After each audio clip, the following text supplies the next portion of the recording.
Hello friends, today our topic is regression testing.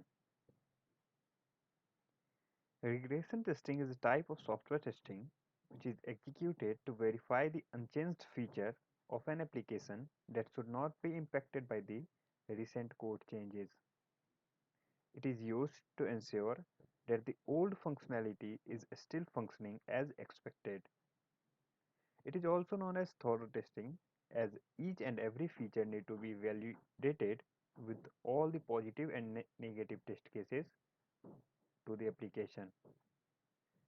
So regression testing is a thorough based testing. Like in this type of testing, we perform and we validate each and every functionality with each and every positive and negative test cases performed on the application.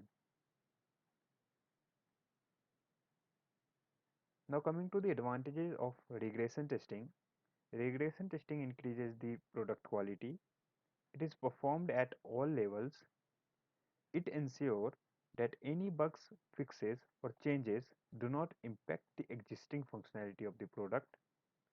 Automation tool can be used for the regression testing. It makes sure the issue fixed do not occur again. So there are few disadvantages as well for the regression testing, and the disadvantage would be like it requires more time. It requires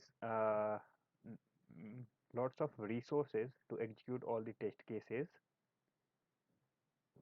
It is a time-taking process in order to validate everything is working fine, and generally same test case is repeated by the multiple engineers inside the application. So these are few disadvantages of the regression testing. But it is very important in order to make sure the software is delivered successfully to the end user. So regression testing, smoke testing, sanity testing, these are the testing which play very important role in order to successful delivery of the software application.